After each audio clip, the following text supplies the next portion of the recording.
Welcome to Thrive on Plants, the podcast dedicated to empowering women with evidence-based strategies for vibrant health and longevity, all while embracing the power of plants. I'm Dr. Daphne Bascom, and I'm so excited to have you here with me today. If you're a woman navigating any stage of midlife, from premenopause to postmenopause, if you're curious about plant-based living, or you're simply looking to optimize your health, well, you are in the right place. Today, we're diving into 5 simple yet very powerful habits that can help you balance hormones, sleep better, manage your weight, and reduce stress without complicated diets or extreme workouts. So, why does this matter? Because as women, our bodies are constantly changing, whether it's through perimenopause, menopause, or just the natural shifts that come with aging. And yet, we're often left without the practical tools we need to support our well being. But the good news is that small, consistent habits can make all the difference. So, what are these 5 simple habits? Habit 1, we're going to talk about why prioritizing protein is a game changer for muscle tone, metabolism, and longevity.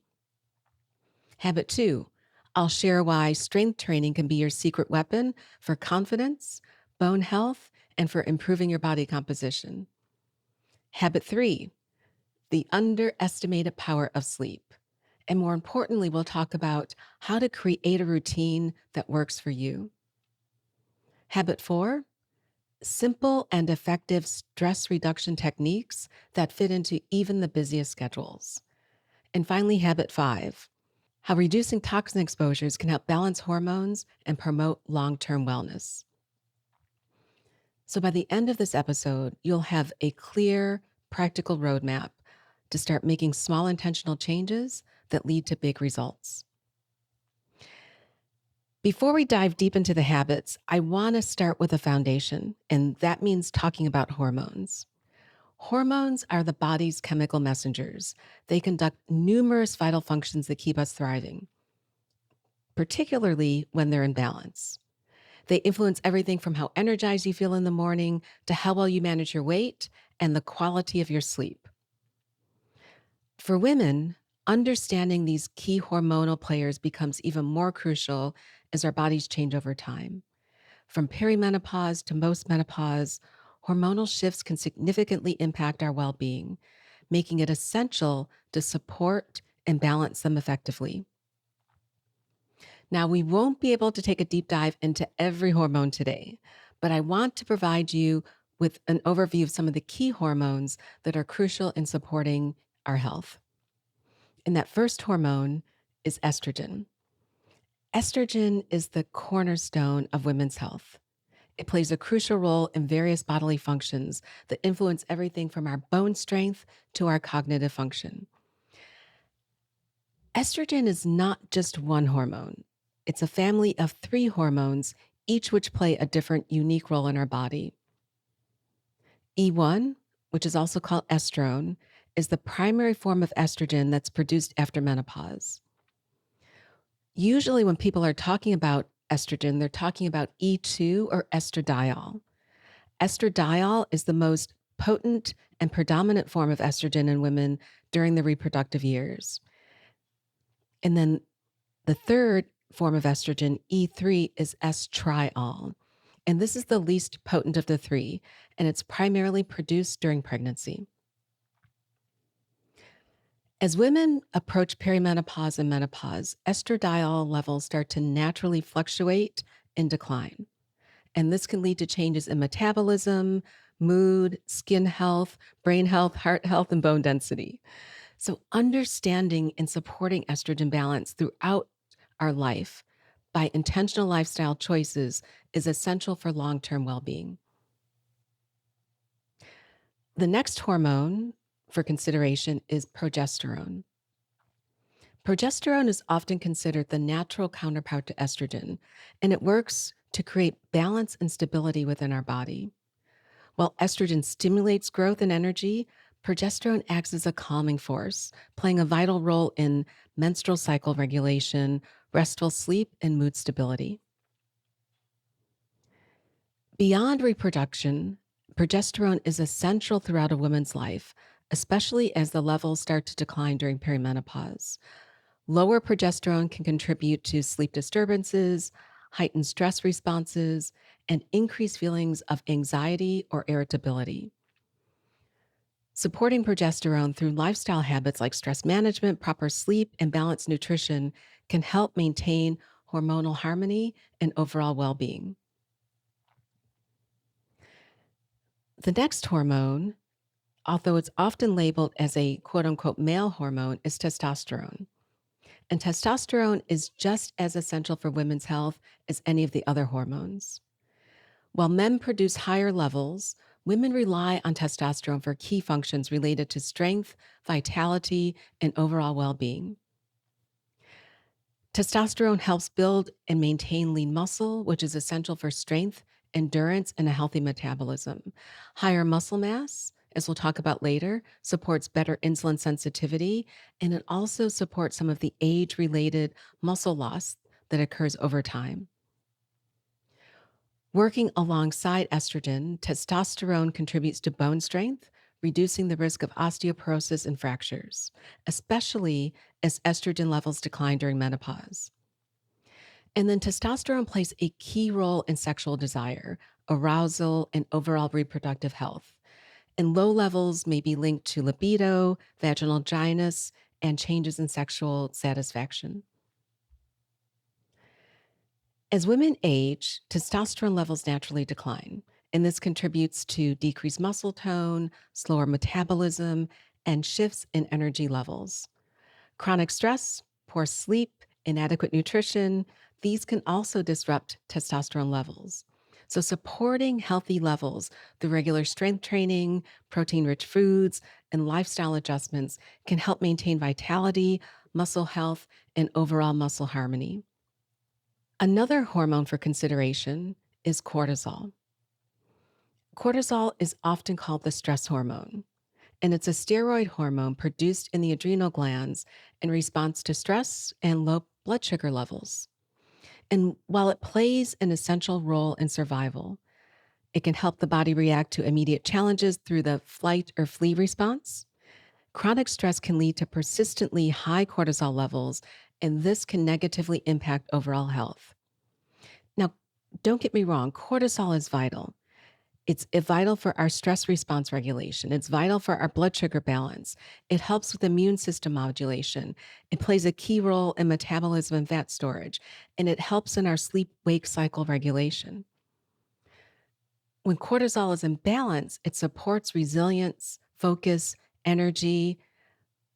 However, chronic stress, poor sleep, and an imbalanced diet can lead to excessive cortisol production, increasing the risk of anxiety, weight gain, hormonal imbalances, and even potentially burnout. Managing cortisol through stress reduction techniques, quality sleep, and mindful lifestyle choices is key to maintaining hormonal harmony and long term well being. And then there's a hormone that we don't often talk about, which is insulin. Insulin is a critical hormone that regulates blood sugar levels and ensures that the food we eat is efficiently converted into energy. Insulin is produced by the pancreas and it acts as a key. It allows glucose to enter our cells where it can be used for fuel. But beyond blood sugar control, insulin plays a significant role in metabolism, fat storage, and overall hormonal balance. Insulin is essential for blood sugar regulation. It helps maintain stable blood sugar levels by signaling cells to absorb glucose from the bloodstream, preventing spikes and crashes. It also is important for energy storage and utilization. When sugar, glucose, isn't immediately needed for energy, insulin facilitates storage as glycogen in the liver and muscles, and then excess glucose is actually stored as body fat. Insulin supports muscle growth and repair, fat storage and metabolism, and many other bodily functions. As women age, our insulin sensitivity naturally declines, increasing the risk of insulin resistance. What this means is that the body needs more insulin to move glucose into cells, which can contribute to weight gain, metabolic dysfunction, and even type 2 diabetes. But lifestyle factors such as balanced nutrition, strength training, adequate sleep, and stress management can enhance insulin sensitivity, keeping metabolism, energy levels, and overall health in check. So, understanding and supporting insulin balance is key to maintaining stable energy, a healthy weight, and your long term well being. Hormones are deeply interconnected. And while we focused on the key players like estrogen, progesterone, testosterone, cortisol, and insulin, there are many others that influence metabolism, appetite, energy, and overall balance. This includes things like leptin that regulates our appetite, ghrelin, known as the hunger hormone, and stimulates appetite, thyroid hormone, T3 and T4, that control our metabolism, our body temperature, and our energy production.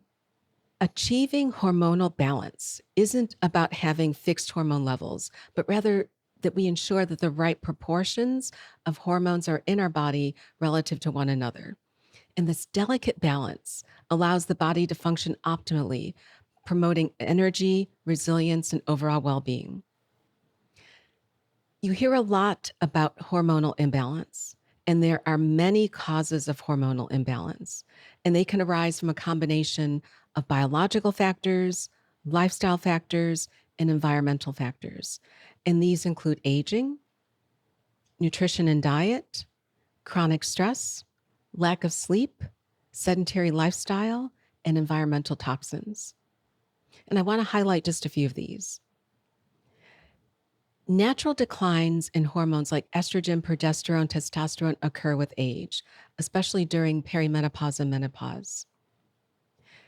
With regard to nutrition and diet, diets high in sugar and processed foods and unhealthy fats can lead to insulin resistance, inflammation, and disruptions in estrogen and testosterone balance.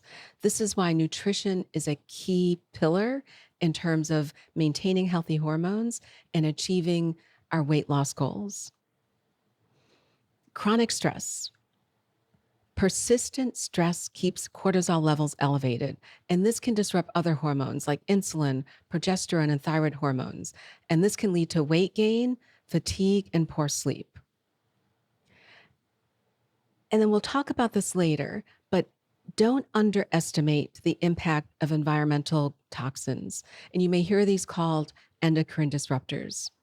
There are multiple chemicals that are found in plastics, cosmetics, cleaning products, and pesticides. And these include things like BPA, phthalates, and parabens. And these can mimic or interfere with natural hormones, especially estrogen. And this can contribute to reproductive health issues, weight gain, and metabolic dysfunction. So let me ask you, have you ever felt exhausted, foggy, or just not quite yourself despite doing everything right? If the answer is yes, then it may be that your hormones are the missing piece of the puzzle. Hormonal imbalances can manifest in a variety of ways. And since hormones regulate every function in our body, their disruption can impact multiple systems. So if you're having persistent fatigue, if you're having difficulty losing or managing weight, if you're having brain fog, difficulty concentrating, if you're having mood swings, anxiety, irritability, if you're struggling with sleep, if your menstrual cycles are irregular, if you're having low libido or sexual discomfort, or even digestive issues, these symptoms can all be an indication that your hormones aren't in balance. And this list is not exhaustive, but it may serve as a better guide to help you better understand how hormonal imbalances may be affecting you. Having balanced hormones doesn't mean they remain at fixed levels. Instead, it means they fluctuate and adjust appropriately to support your body's needs. Natural hormonal shifts occur throughout a woman's life, from puberty and pregnancy to perimenopause and postmenopause. However, when hormones become chronically imbalanced, the body struggles to adapt, and this can lead to persistent fatigue, weight gain, emotional instability, and many other health challenges. Fortunately, lifestyle strategies such as nutrition, sleep optimization, stress management, and movement can help restore balance and resilience. So let's focus on actionable steps you can take to naturally support your hormonal health. Habit one is to prioritize protein intake. Why is protein essential for women's health and aging? Protein is the cornerstone of nutrition for healthy aging, especially for women. It plays a critical role in maintaining muscle mass, supporting metabolic health, and regulating key physiological functions, all of which become increasingly important as natural hormonal and physical changes occur with age. Starting in our 30s, women naturally begin to lose muscle mass at a rate of approximately 1 to 5% per decade. And this is a process known as sarcopenia. So by our 70s, this rate can double, significantly impacting our strength, our mobility, and our overall quality of life.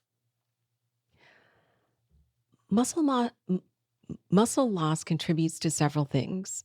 It can decrease our strength and endurance, and this can impact everyday tasks such as carrying groceries, climbing stairs, which can become more challenging.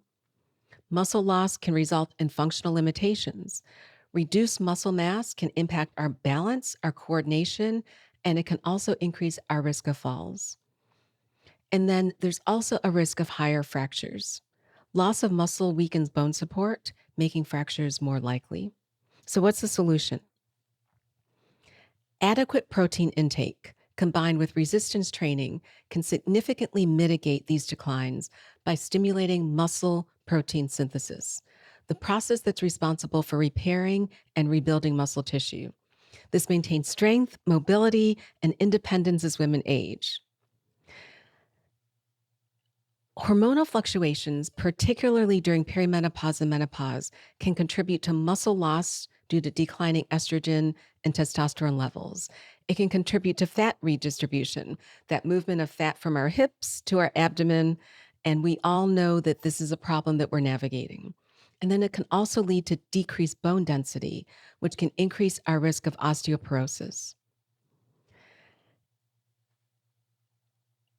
Protein is a powerful ally in weight management because it can increase satiety, meaning that higher protein meals help you feel full longer, reduce cravings, and prevent overeating. Protein can also help boost our basal metabolic rate. Muscle is more metabolically active than fat, meaning that higher protein intake helps maintain higher lean muscle mass, allowing you to burn more calories even at rest. And then research shows that higher protein diets help sustain weight loss by preserving muscle mass and promoting fat loss instead of muscle loss. And this is all important for women. As estrogen declines, we naturally experience a shift in metabolism that makes it easier to gain fat and harder to gain muscle. Prioritizing protein intake, especially as part of a balanced whole food diet, can help counteract these changes, helping women maintain a healthy weight, stronger muscle, and better metabolic function. So now you're probably asking, Daphne, how much protein do I need? The general protein needs for women depend on activity levels, body weight, and specific health goals. I would encourage you to explore protein requirements in great detail in our plant powered body course. But today, I want to review these recommendations at a high level. The recommended daily allowance for protein is 0.8 grams per kilogram of body weight, or about 0.36 grams per pound per day. This recommendation is based on an individual's healthy body weight and represents the minimum amount needed to prevent deficiency, not necessarily the optimal amount for muscle maintenance, fat loss, or athletic performance. For those following a plant-based diet, some experts suggest increasing protein intake by 10% to compensate for slightly lower protein digestibility and fiber content in whole plant foods. However, your ideal protein intake depends on your health and fitness goals, whether that's building muscle, losing fat, or maintaining your physique. So let's break this up into categories. Let's start with protein targets for muscle growth. Research suggests that to build lean muscle and strength, one should consume 1.6 grams per kilogram of body weight. That's about 0.7 grams per pound per day.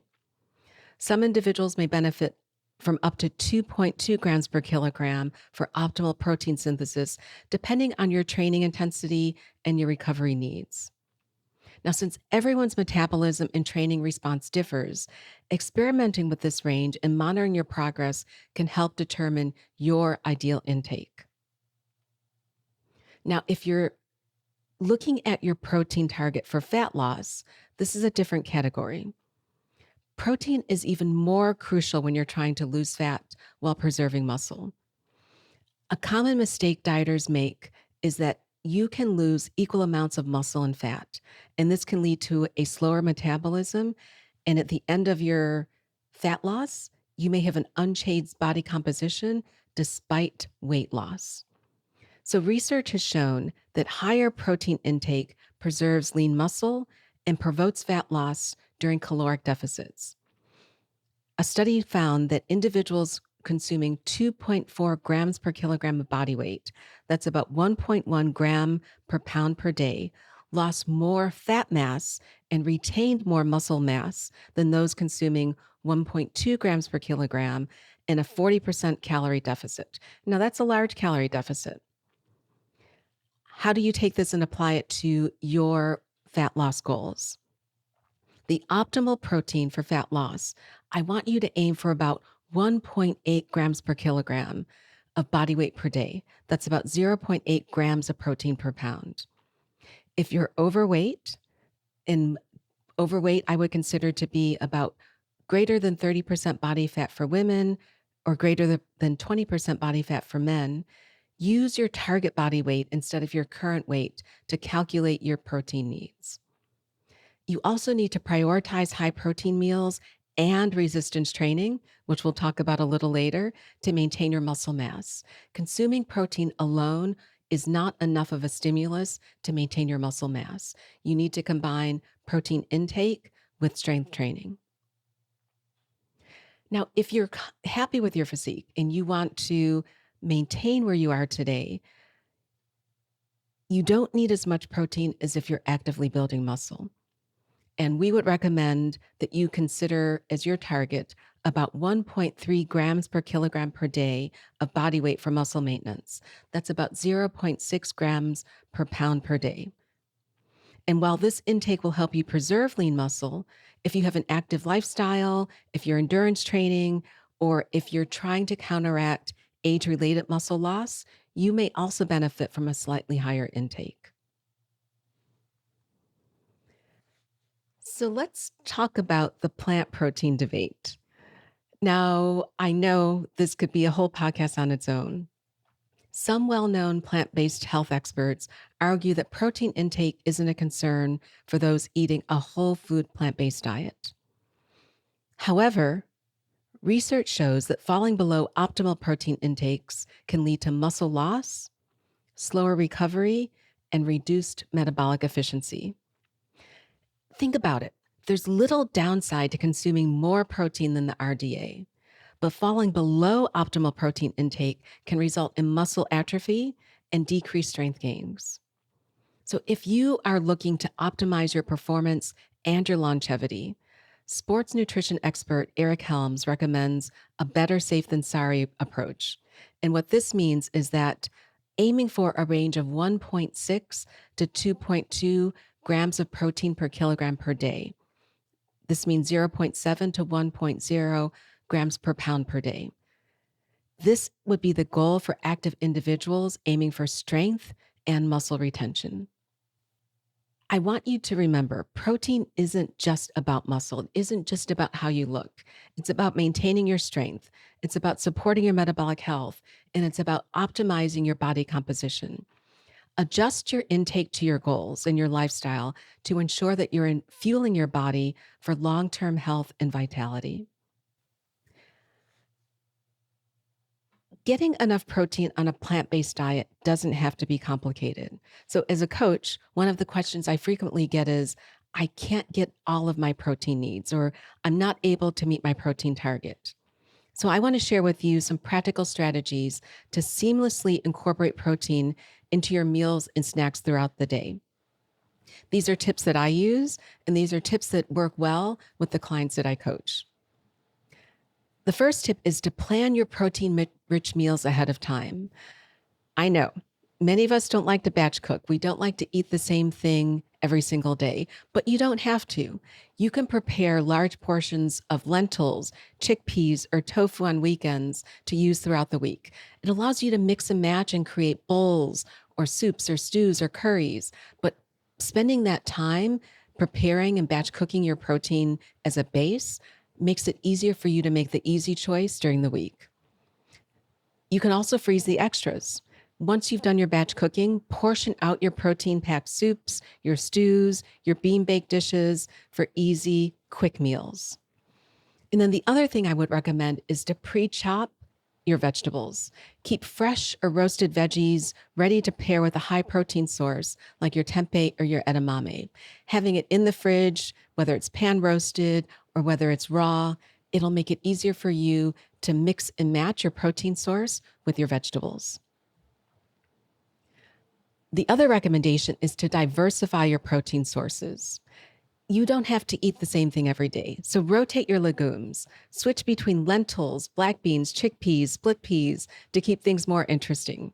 And then you can try new options. You can experiment with seitan, jackfruit, or fermented soy products like tempeh or natto. And then also think about high protein grains. Incorporate quinoa, farro, buckwheat, and amaranth into your meals.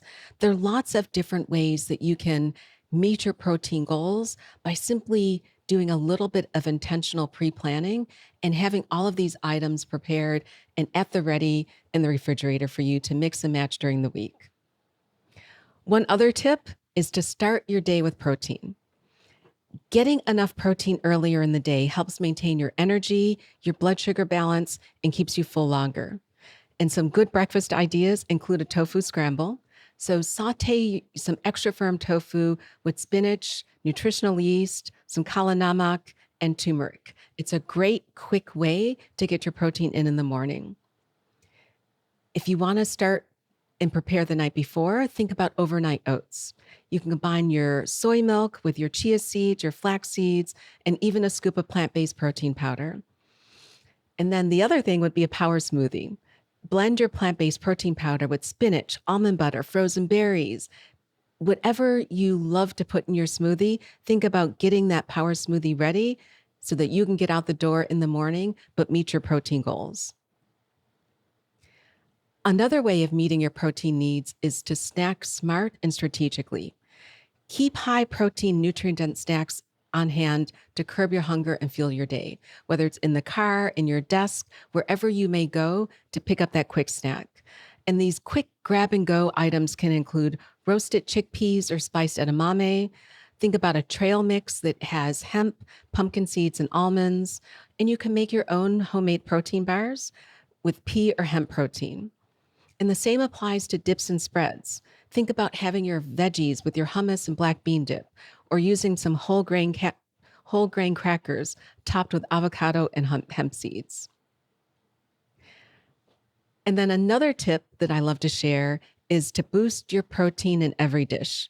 You can sneak protein into every meal, and there's some simple ways to do this. For your soups and stews, stir in chickpeas, navy beans, lentils, or even cubes of tofu. For your salads, you can add roasted tempeh, white beans, or walnuts for a protein boost.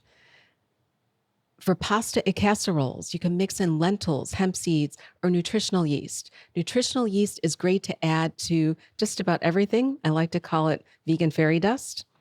And then the same thing with your roasted veggies. You can sprinkle on chopped almonds, sunflower seeds, or drizzle some tahini on top. All of these will add some protein to your regular meals, and they don't take a lot of preparation or time. So the final takeaway is that a well-balanced plant-based diet can provide plenty of protein, but it requires some intentional planning. You can incorporate various protein sources throughout the day, breakfast, lunch, and dinner, and your snacks to fuel your body, support your muscle health, and support your overall health goals. So, habit 2, engage in regular strength training. Strength training isn't just about building muscle, it's about preserving mobility, enhancing metabolism, and supporting lifelong health. Despite some common misconceptions, resistance training is crucial for women at every stage of life, and it provides significant benefits beyond aesthetics. Whether you're using free weights, resistance bands, body weight exercises, or machines, incorporating strength training into your routine stimulates muscle growth, it supports bone health, and enhances metabolic function. And all of these are essential for durability and for helping you maintain your independence as you age. I can't emphasize enough why strength training is essential for women. First and foremost, it preserves and builds lean muscle. Muscle naturally declines with age. Starting in our 30s, we lose 3 to 5 to 8 to 10% of muscle mass per decade. The numbers vary, and it accelerates after age 60. But this is not an inevitability. This is something that you can actually counter. Muscle is also metabolically active, meaning it helps support a healthy metabolism and aids in weight management. And then finally, and something you may have heard me talk about on other podcasts, is that strength training helps combat sarcopenia. Sarcopenia is the age related loss of muscle mass. So, by stimulating muscle protein synthesis, it can help maintain muscle function and overall muscle strength and muscle mass as we age. Strength training is also important for improving bone density and reducing our risk of osteoporosis. Loading your bones by strength training stimulates bone remodeling, enhances bone strength, and reduces fracture risk. And that includes weight bearing exercises of any sort. You can think about squats, lunges, step ups, and push ups. These also help strengthen your bones by increasing mechanical stress, which signals the body to fortify bone structure. Strength training also enhances metabolism and supports our weight loss goals. More muscle means a higher resting metabolic rate. Muscle is your organism of metabolism. Strength training prevents metabolic slowdown, often associated with menopause, ensuring better calorie burning capacity even at rest. And in addition, regular resistance training helps maintain insulin sensitivity by maintaining your muscle mass, and this will reduce your risk of metabolic disorders like type 2 diabetes. Strength training also helps support overall hormonal balance by regulating cortisol, enhancing insulin sensitivity, and improving blood sugar regulation. It can also stimulate the production of growth hormone and testosterone, which are key for muscle repair, libido, and recovery. And then finally, and maybe most importantly, resistant training helps functional fitness and longevity. Strength training will help enhance your balance, your coordination, and your joint stability, reducing your risk of falls and injuries. Maintaining functional strength supports everyday activities like climbing the stairs, lifting your groceries, or working in the garden. And studies show that strength training is linked to increased longevity and the reduced risk of chronic diseases. But the key to strength gains is not just lifting, but it's actually progressive overload. To continue building muscle and strength, you have to focus on progressive overload, gradually increasing your weight, your reps, your sets, and your intensity over time. This ensures continuous adaptation and improvement in muscle mass and endurance. So, how do you get started? Building strength doesn't have to be intimidating. Starting small and progressing gradually is the key. You don't necessarily need to go to a big box gym and feel intimidated or insecure because you don't know how to use the equipment. You're afraid that people may be looking at you. You can establish a solid foundation for resistance training and continue challenging your muscles over time through a wide variety of means. The first would be to begin with bodyweight exercises to develop your strength in proper form before you begin adding resistance. You can try squats, you can try push ups, you can try planks. These activate key muscle groups. If you want to add a little extra resistance, you can use resistance bands or light dumbbells at home, and these will help you gain confidence. A good starter routine would be 3 sets of 10 squats, 3 sets of 8 to 12 push ups, and maybe 3 sets of planks that you hold for 30 to 60 seconds. You can do these anywhere. If you have a body, you have a gym. You can start by doing 1 set if you haven't been moving your body on a regular basis and building up slowly, adding additional sets or reps over time as your strength and confidence grows. You also need to incorporate compound movements. Compound exercises engage multiple muscle groups simultaneously, making your workouts more efficient and effective. Examples of compound exercises include deadlifts. Deadlifts strengthen your legs, your glutes, your cores, and your back. Think about a deadlift as lifting 2 sandbags from the ground and standing up. Lunges. Lunges help improve your balance, but they also work your quads, your hamstrings, and your glutes. And then rows. Rows build your back and arm strength, and they also help reinforce a good posture. And it matters because compound movements mimic real life activities. They can improve your functional strength and they can improve your coordination. So incorporating these compound movements into your resistance training routine is key. And then something I like to make sure that we address is prioritizing core strength. A strong core is essential for stability, for posture, for injury prevention, and especially for reducing back pain. Core strengthening exercises should be part of your weekly fitness routine. And these can be incorporating planks, which strengthen your deep core muscles. You can do things like Russian twist, which improve your rotational strength and your balance. You can do leg raises. These engage your lower abs and your hip flexors. If you think about it, you engage your core in almost every exercise, or you should be. Strong core activation improves overall performance in your strength training, and it protects your back and your spine from injury. So make sure that you're working on your core. The final tip is to progress over time with progressive overload. To build strength effectively, you have to gradually increase your resistance, your repetitions, or your sets over time.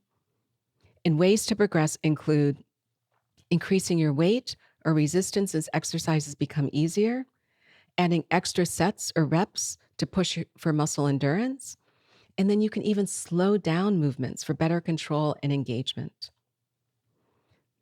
The final takeaway is that strength is built step by step. Start small, focus on good form, and progress gradually. Strength training is not about lifting the heaviest weights. It's about building a strong, resilient body that will support you for life. Now, I frequently have to talk with some of my clients about overcoming strength training challenges. And strength training is beneficial. It's incredibly beneficial. But many women face barriers that prevent them from getting started. And I want to find a way to eradicate those barriers today. So here's how to overcome some common challenges and make strength training a sustainable habit. The first challenge I often hear is lack of time. Solution: short, high intensity workouts can be just as effective as longer sessions. If you have 5 minutes, work out for 5 minutes. Stand up from your desk, do some squats, do some push ups, do some planks. I don't want time to be a barrier for you to starting to incorporate more movement into your day. If you have 15 to 20 minutes, you could try a circuit workout that combines strength and cardio for maximum efficiency. This could include, for example, doing 12 reps of bodyweight squats, 10 push-ups, 10 bent over rows, and then starting from the top and doing a circuit for as many times as you have time, again, with good form. Performing these exercises back to back with minimal rest for about 3 times is something that you can do in 5 to 10 minutes. If you have 15 to 20 minutes, you can even extend that time. You can even incorporate a Tabata-like protocol where you do 20 seconds on, 10 seconds off. These are all ways to counter the lack of time challenge. Remember, even 2 to 3 short sessions a week can deliver noticeable strength and metabolic benefits. Don't let time be a barrier. Then I hear about the fear of bulking up. Myth busted. Ladies, you are not going to bulk up. Women naturally have lower testosterone levels than men, meaning that strength training will lead to a lean, toned muscle. You're not going to get bulky. But what will happen?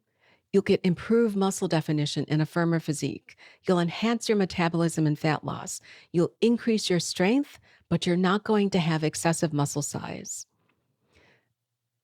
Resistance training will help you develop a strong, sculpted body. It will not result in a bulky body.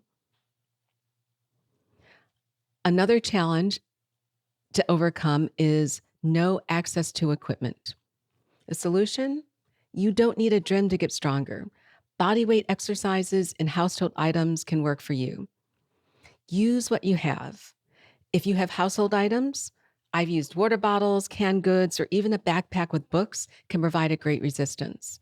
If you have resistance bands, these are portable and they're versatile, and you can use them for strength training. I know during the pandemic, I would frequently take my resistance bands. I would go into the stairwell of my apartment building and I would start working out there because you can be creative. And then the same with body weight exercises. Squats, lunges, push ups, and planks are incredibly effective. During the time when I was recovering from my broken leg, I didn't go to the gym. I only did body weight exercises. And during this time, I was able to actually make strength gains on my healthy body side while minimizing the loss of muscle and strength on the side that was injured. So, your body weight is a great way to maintain and gain strength if you apply it appropriately. And then you can get creative. If you have stairs, if you have a sturdy chair, even a towel, you can use these for various strength moves. If you're struggling with finding ways to use what you have, it may be helpful to get a coach or to find some reputable videos on YouTube that you can explore. One that I love is Juice and Toya, where you can use a combination of body weight exercises, you can do some cardio, but you can do this at home with a minimal amount of equipment. The final challenge I frequently have to overcome is age-related concerns. The solution: strength training is safe and beneficial at any age. It's one of the best ways to maintain mobility, bone density, and independence as you age. And there are numerous studies that show that women in their 60s, 70s, and beyond can start strength training, build muscle, build strength, and help maintain their bone density with regular strength training. It's never too late. If not now, when? Whether you're 35 or 75, now is the time to introduce this habit as one of the habits to maintain your hormone balance and help with your weight management. Strength training is for everyone. No matter your age, your schedule, or your experience level, there is a way to incorporate strength training into your life. Start where you are, modify as needed, and stay consistent. I can assure you the benefits are worth it.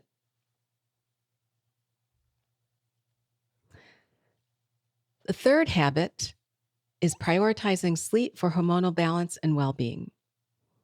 Habit 3 is an important one because I think it's one that we tend to minimize and not understand that sleep is a cornerstone of health. It directly influences hormone balance, stress regulation, weight management, and overall well-being. For women in any stage of life, but particularly midlife and beyond, sleep becomes even more critical as hormonal fluctuations, meaning the decline in estrogen and progesterone, can disrupt sleep quality and sleep quantity. Sleep is crucial for hormone regulation and weight management. And I want to share with you a couple of reasons why. Sleep plays a vital role in balancing key hormones that regulate metabolism, stress, and recovery. This includes melatonin. Melatonin signals your body when it's time to sleep, and it helps regulate your natural circadian rhythm. It includes cortisol. Your cortisol level should decrease at night, but chronic stress can keep levels elevated, impairing deep sleep. Sleep impacts your insulin. Poor sleep can lead to insulin resistance, and it can also increase cravings and fat storage. And then finally, growth hormone. Growth hormone is released during deep sleep, supporting muscle repair and fat metabolism.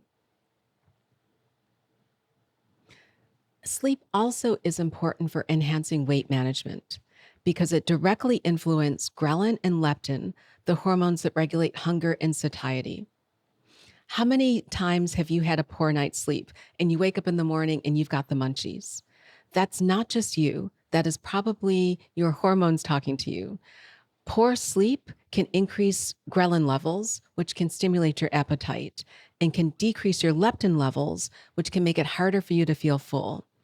And this imbalance can lead to overeating, particularly cravings for sugar or high calorie foods. So it's not surprising then that chronic deprivation is often linked to weight gain, particularly around the midsection. And this has actually been tied to elevated cortisol levels.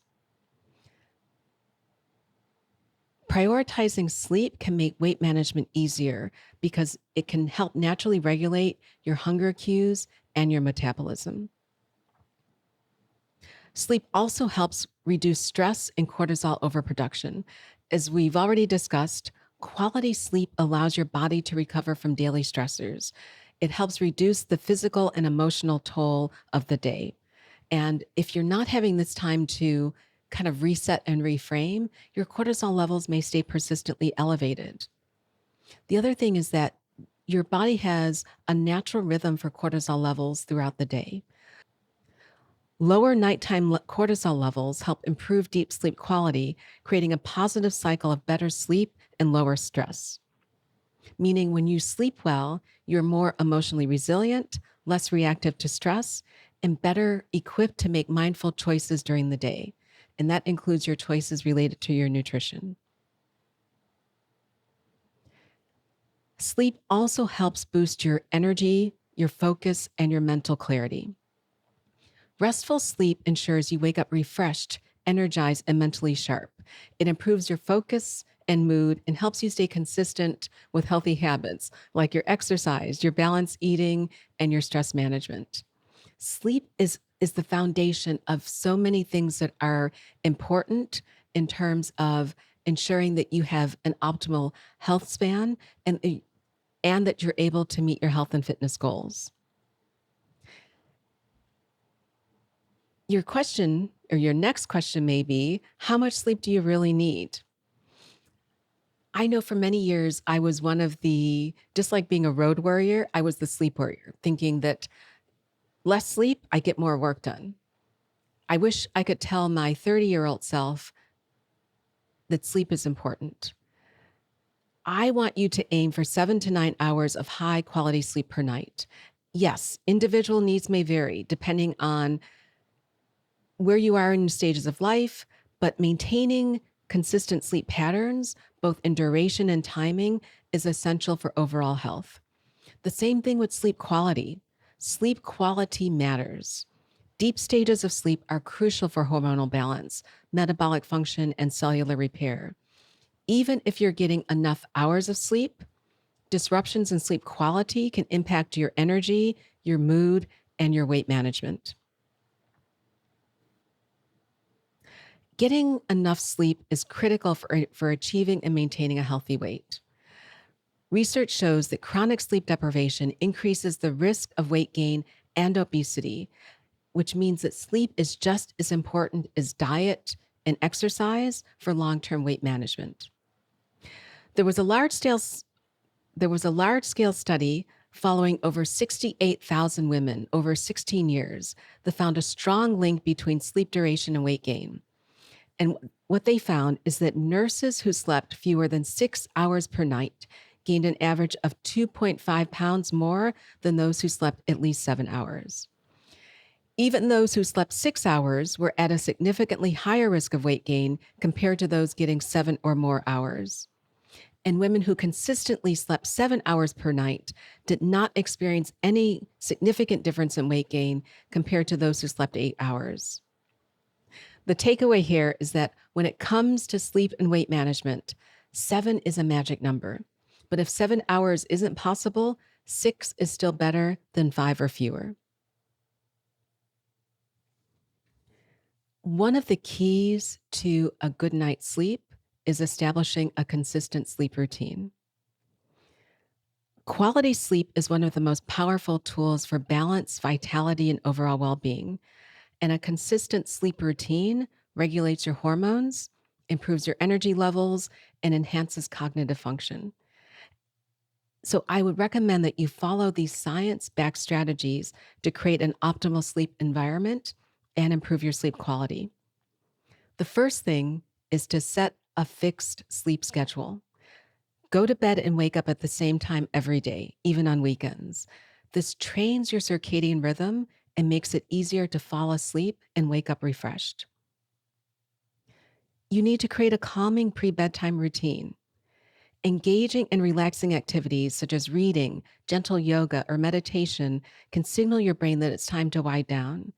I even have a 5-minute in-bed yoga routine that I sometimes do just to help myself wind down. And then you also want to avoid stimulating activities like intense exercise or heavy work discussions at least 2 hours before bedtime.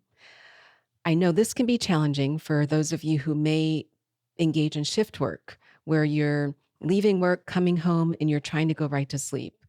And you're trying to fit in your movement. It is hard, but it is something that you can navigate. And sometimes working with your coach, you can find ways to optimize how you are leveraging that shift work strategy in order to manage your nutrition, your training, and your sleep. You want to limit screen time before bed. Blue light from phones, tablets, and computers suppresses melatonin production, making it harder to fall asleep. Turn off your screens at least an hour before bed. I'm begging you. Or consider using blue light blocking glasses if you have to use devices later into the evening. The next evidence-based strategy is to optimize your sleep environment. You want it dark, you want it cool, and you want it quiet.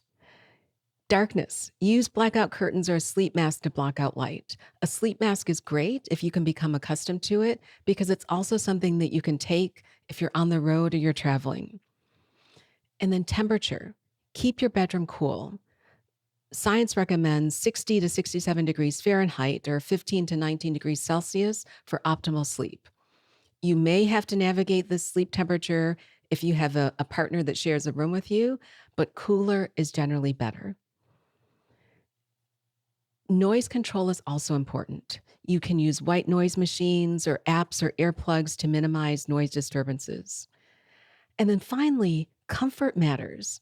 And this is something that I think a lot of us tend to defer for a long time. I think I had my last mattress for over 20 years. When I got a new mattress, I was amazed at how much better I actually slept. Invest in a supportive mattress and breathable, cozy bedding. It can make a significant difference in the quality and quantity of your sleep. You also want to avoid common sleep disruptors: caffeine, alcohol, and food. If you consume caffeine, please limit your intake after 12 p.m. to prevent the lingering effects on how your caffeine is metabolized that can help keep you awake as you're trying to wind down at night. Alcohol. While alcohol may make you feel drowsy, it disrupts deep sleep, leading to fragmented rest. And then late night eating. Avoid heavy or spicy meals before bed, as they can cause discomfort and indigestion. Get natural light exposure during the day. Morning sunlight helps regulate your circadian rhythm, boosting alertness during the day and improving sleep quality at night. Aim for at least 15 to 30 minutes of natural light exposure every morning. You want to try and practice relaxation techniques. Deep breathing, progressive muscle relaxation, or guided imagery can calm your nervous system and prepare your body for restful sleep. You can try simple breathing exercises like 478 breathing, popularized by Dr. Andrew Weil, or box breathing. These are all tips that you can employ either during the day to help you to help you relax, or even right before sleep to help you relax and prepare for a good night's sleep. And then finally, a tip that I want to share that sometimes I'm reluctant to share is that track and improve your sleep. Using wearables like your Fitbit, your Whoop, your Aura Ring can provide insights into your sleep patterns and your sleep quality. Now, if you're someone who tends to get overly stressed or invested in the data, this may not be the tip for you. But understanding factors that can impact your sleep by looking at the data can be very helpful in making those small tweaks in your regimen to help you get a better sleep quality and better sleep quantity. You can also do old school and keep a sleep diary where you record your sleep duration, your bedtime routine, and disturbances to identify trends and areas for improvement. The bottom line is that sleep is often underestimated, but it's one of the most powerful tools for restoring balance and vitality. Start with small changes. I don't want you to go out and try and change everything that we just discussed today. Think about setting a consistent bedtime or limiting screen time or improving your environment and building from there. Small changes can lead to big impacts, but don't try and make 100 changes that you won't be able to maintain. Consistency is key. Habit 4, stress management. Stress is an inevitable part of life. I'm not going to tell you to get rid of stress, but chronic stress can take a serious toll on our body, especially for women in midlife. Persistent stress disrupts hormonal balance, impairs sleep, and contributes to weight gain, particularly around the midsection, and it can also accelerate aging. By incorporating stress reduction techniques into your daily routine, you can restore balance, improve mental clarity, and support your long-term health. How stress impacts your body is both fascinating and it's important for you to understand. When you experience stress, your body activates the hypothalamic pituitary adrenal axis, also called the HPA axis, leading to increased cortisol production. While short-term stress can be beneficial, prolonged elevated cortisol can result in high blood pressure, insulin resistance, suppressed immune function, and accelerated aging. Stress is unavoidable, yes, but how you manage it makes all the difference. By recognizing different types of stress and implementing daily stress reduction techniques, you can protect your health, improve your mental clarity, and enhance your overall well-being.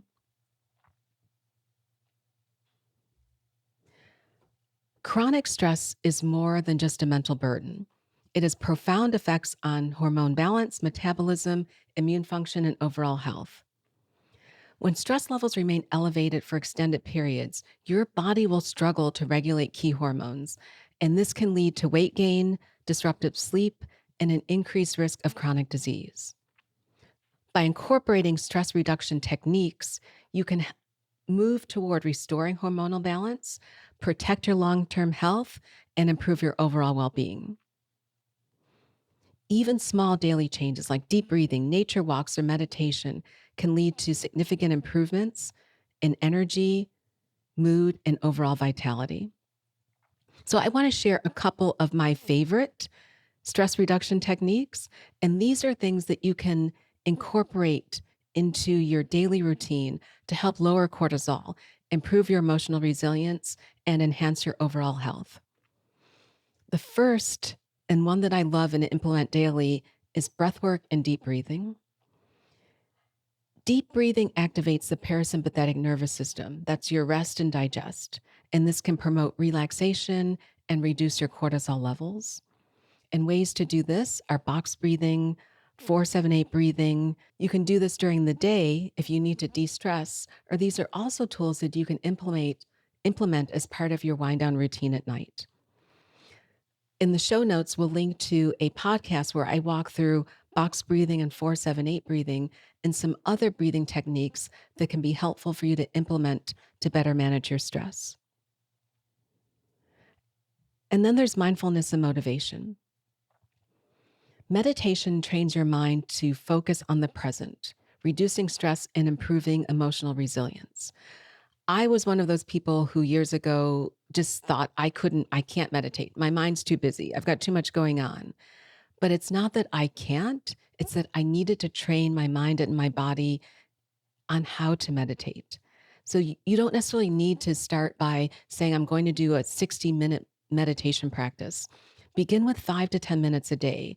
You can use a guided meditation app like Calm or Headspace and try some simple mindfulness exercises. Focus on your breath, focus on your body. You can even use a calming mantra like, I am at peace. The thing is, consistency is key. Even a few minutes daily can rewire your brain for stress resilience. There's some of you that may want to use movement plus mindfulness as a form of stress management, and yoga is a great way to do that. Yoga combines movement, breathwork, and mindfulness, making it one of the most effective stress relief practices. And you don't need to go to a yoga studio to do this.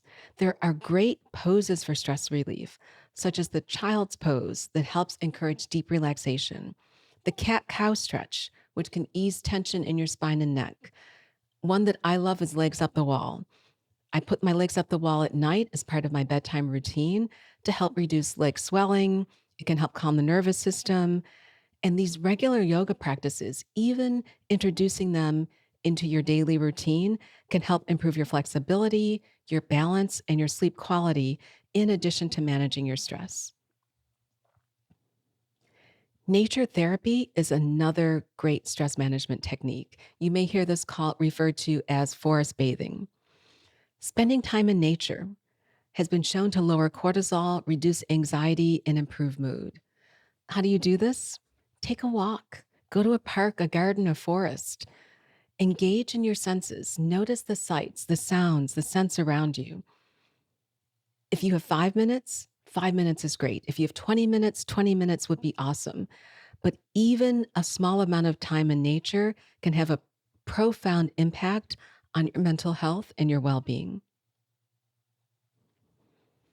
I personally find physical activity as my ultimate mood booster. Exercise releases endorphins, the body's natural stress relievers and mood boosters.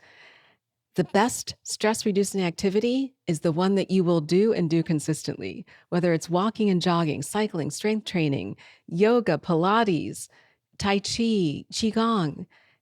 Any type of physical activity that you will do and do consistently is one that you are likely to adhere to, and it's also one that will help reduce your stress. Movement not only reduces stress, but it also will support your health, heart health, your bone health, your brain health, and your energy levels. Another thing that I like to encourage for stress management is journaling. And part of that is a mind detox. Every night, I actually kind of go through what I call the 3 M's, where I talk about mindset, movement, my meals, my sleep, my stress, my social connection. And it's just a way for me to process what happened during the day. Writing down your thoughts and feelings helps you process your emotions and reduce some of that mental clutter. Not everyone's a journal person. I don't actually have a written journal. I type it out. And to me, that's just how I process. But sometimes getting that out of your head, especially whether it's in the morning before you start your day or in the evening before you end your day, it can help provide you with a powerful tool for self-reflection and emotional well-being. And it doesn't have to take long. Start with 5 minutes each day just to reflect on your day. You can write about what you're grateful for. You can create a to-do list to organize your thoughts and reduce anxiety. There are many different ways to implement journaling as a way to declutter your mind and reduce your stress and help you either set up for a productive, organized day or to help de stress and prepare you for a restful night's sleep. And then there's laughter and social connection. Laughter lowers stress hormones and boosts mood, while social connection strengthens emotional resilience. There are lots of ways to social connect, and which is why I actually include it as part of my daily debrief. Did I socially connect with anyone today? There are days when I can be in my office on my own and not connect with anyone. Spending time with friends and families or a support group is important. It can be helpful to manage your stress. It can also be helpful as part of a way to get you moving and active. If you're on your own, watching a comedy show or listening to something funny can also provide you with that emotional release because the laughter will lower your stress hormones. Simply engaging in activities that bring you joy and make you laugh. This is an important part of what you can do, not only to reduce your stress, but to bring you joy in life. Human connection is an important and powerful antidote to stress. Prioritize your meaningful relationships. It's easy to let them slip and slide, but connecting is an important part of being human. And it's an important part of our pillars for how we want you to navigate your life and your health and your well being. The key takeaway from stress management is that small changes can have a big impact. Stress management is not about eliminating stress, but learning how to navigate it effectively. You have to control the controllables. Experiment with different relaxation techniques to find what works for you. Prioritize consistency. Small daily habits add up to long term benefits. By managing stress, you support your hormone balance, your mental clarity, and your overall well being. Our fifth habit is reducing exposure to environmental toxins. This is a topic that I love to talk about, and it's one that we need to do a full podcast on. Environmental toxins are silent disruptors of hormonal health and overall well being. They're found in food, water, personal care products, cleaning supplies, and even the air we breathe. For women, reducing exposure to these toxins is especially crucial as their cumulative effects can contribute to hormonal imbalances, disrupt our metabolism, and increase the risk of chronic diseases such as thyroid disease, reproductive health issues, and metabolic dysfunction. Now, there unfortunately are many key environmental toxins, and they have multiple impacts. If you want to find a good resource to look at these, I would refer you to the Environmental Working Group website, but I want to touch on a few of these briefly. The first is plastics, and I'm talking about BPA and phthalates, and they're found in our food packaging, our plastic water bottles, our cosmetics, and our personal care products. And these chemicals may mimic estrogen. They're called xenoestrogens, and they can contribute to hormonal imbalances, fertility issues, and metabolic disruptions. And then there's pesticides and herbicides found in conventionally grown produce, grains, and non-organic food products. And these are linked to endocrine disruption, neurologic issues, and an increased risk of breast cancer. Household products, things that we don't think about, synthetic fragrances, air fresheners, nonstick cookware, and even our household cleaning products. These can contain volatile organic compounds or VOCs that may impair respiratory function, they can affect liver detoxification, and they can also alter hormonal function. For women, an important one are the parabens and sulfates in personal care products found in our skincare, our makeup, our shampoos, and our lotions. This is something that I never used to think about, but parabens can mimic estrogen and they can interfere with hormone function. Sulfates may cause skin irritation and disrupt your skin barrier. And then there's air pollution and indoor contaminants. From someone who works at home, you don't start to think about the fact that you're breathing the same air pretty much all day because, especially this time of year, I don't have the windows open. If you think about traffic emissions, industrial pollutants, mold, and indoor toxins from household furnishings, these are all in the air we breathe, and they can contribute to inflammation, oxidative stress, and endocrine disruption.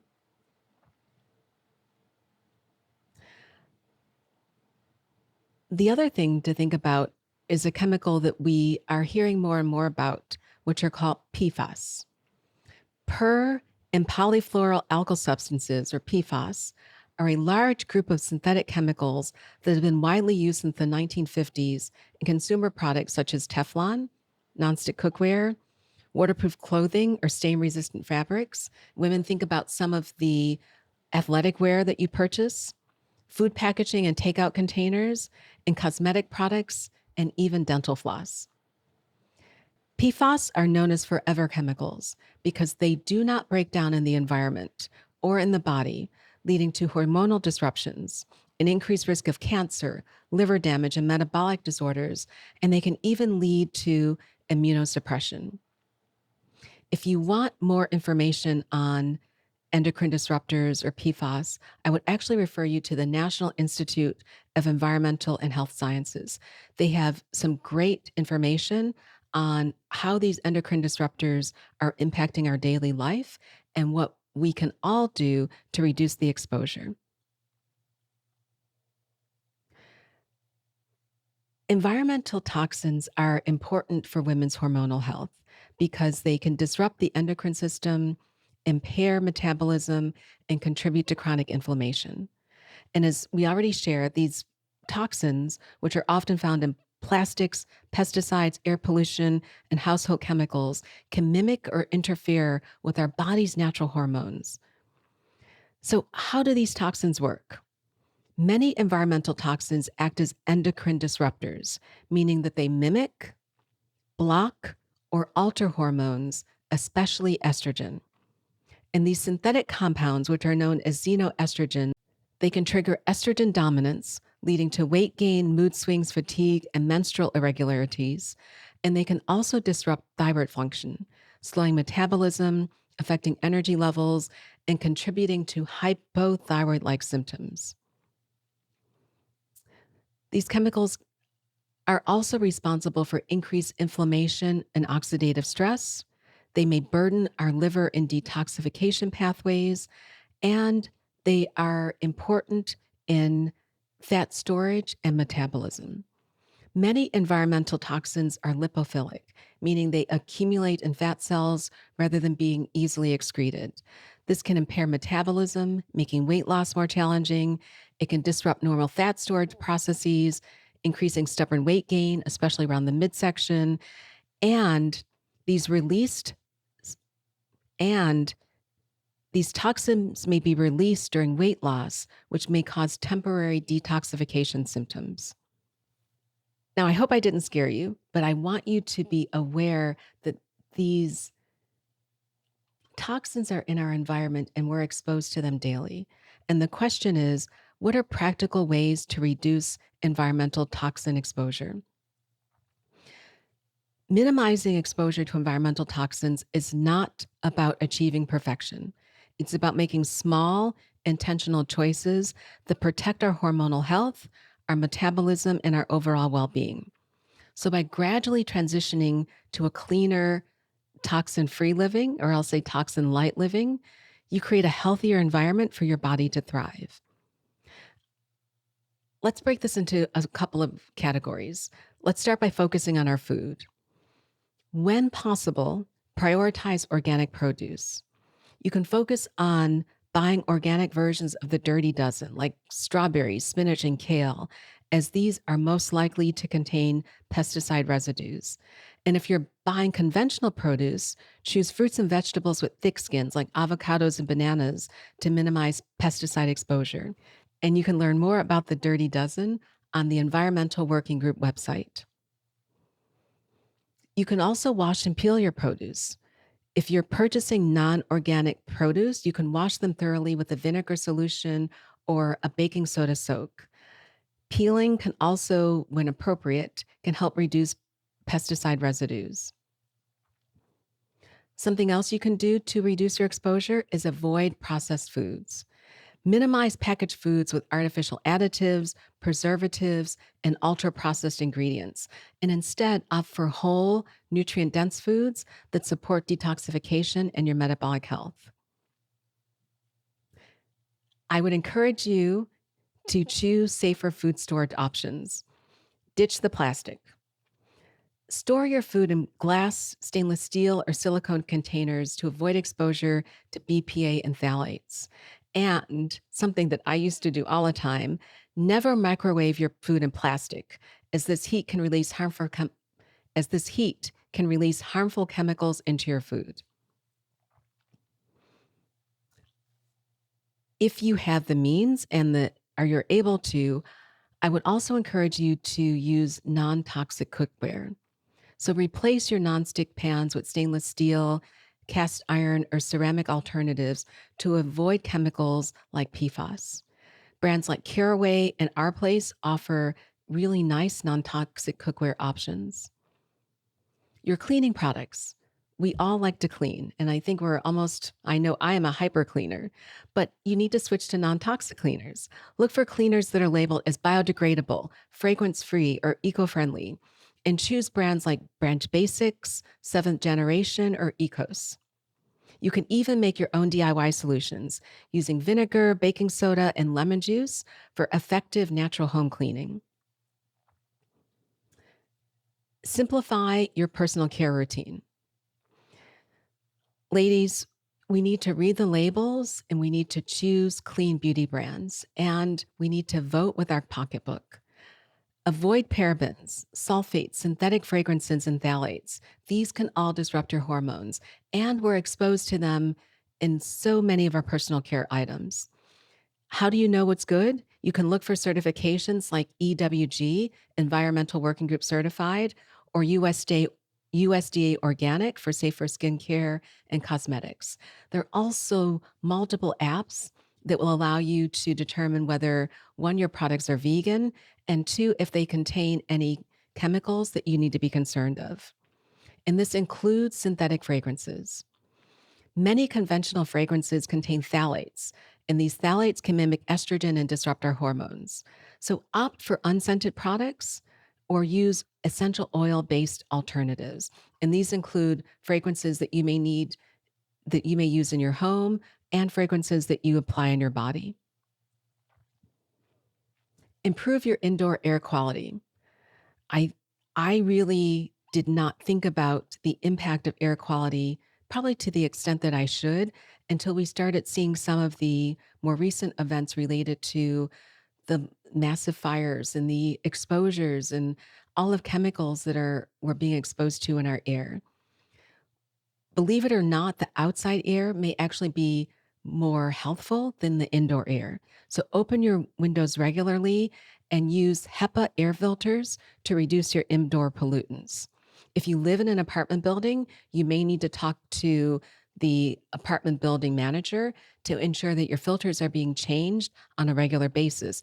And if possible, that they are high efficiency purifying filters. Add houseplants. Houseplants are actually air purifying. Spider plants, snake plants, peace lilies help filter toxins and improve indoor air quality. And then avoid synthetic candles and air fresheners. Sorry, those of you who love to use them. But instead of chemical laden air fresheners, use essential oil diffusers or natural candles. Finally, filter your water. I would encourage you to invest in a high quality water filter. There are websites that you can explore that will allow you to put in your zip code and understand what chemicals may be in your water supply. Filters can remove contaminants like chlorine, lead, and PFAS from your drinking water. If you're looking for a high quality air filter, you may want to consider trusted brands like Berkey or AquaTrue that provide effective filtration. Reducing toxin exposure doesn't require a complete lifestyle overhaul. I know I've shared a lot, And that's because we are exposed to a lot of toxins in our everyday life. But even small intentional steps can make a difference. Start with one or two swaps that feel manageable, like drinking from a glass water bottle or drinking from glass, or switching to non toxic cleaning products. By gradually reducing your exposure to harmful chemicals, you create a healthier home and a healthier body. This habit, combined with our other 4 foundational habits, supports balanced hormones, increased energy, and long term wellness. As we wrap up this episode, let's take a moment to reflect on what we've covered. These 5 simple yet powerful habits are the foundation for hormone balance, sustainable energy, and lifelong well being. Habit 1, prioritize protein intake. Fuel your body with nutrients it needs for strength, metabolism, and hormonal health. Habit 2, engage in regular strength training. Build resilience, protect your bones, and maintain a strong, healthy body. Habit 3, establish a consistent sleep routine. Give yourself the rest and recovery you need to thrive. Habit 4, incorporate stress reduction techniques in your life. Cultivate some form of stress management regimen to help regulate your cortisol and restore hormonal balance. And then habit 5, reduce your exposure to environmental toxins. Create a cleaner, healthier environment for optimal well-being. Every small intentional step you take adds up, whether it's swapping out plastic containers, getting an extra serving of protein, or dedicating a few minutes to deep breathing. These choices will shape your long-term health. Your health is in your hands, and you have the power to create positive change. Start where you are. Take one habit at a time and give yourself grace along the way. I would love to hear from you. Which of these habits resonates the most with you? What small habits will you commit to today? Join the conversation on our Thrive on Plants community and share your journey with us. If you enjoy this episode, leave a review, share it with a friend who might need this inspiration, because your support will help us reach more women who are ready to take charge of their health. Until next time, keep thriving on plants and living with purpose. Be well. The content provided in this podcast is intended solely for informational and educational purposes. It's not designed to replace professional medical advice, diagnosis, or treatment. While I'm a doctor, I'm not your doctor. Always seek the guidance of your physician or other qualified healthcare provider with any questions you may have regarding your health, medical conditions, or treatments. Our goal is to provide accurate and up-to-date information. The discussions and views shared on this podcast reflect the opinions of the host and guest, and they may not align with your unique health needs. Decisions related to your health and wellness should be made in consultation with your healthcare team because they understand your specific circumstances. Thanks for joining us on this journey to thrive on plants, and I hope you enjoy the future episodes.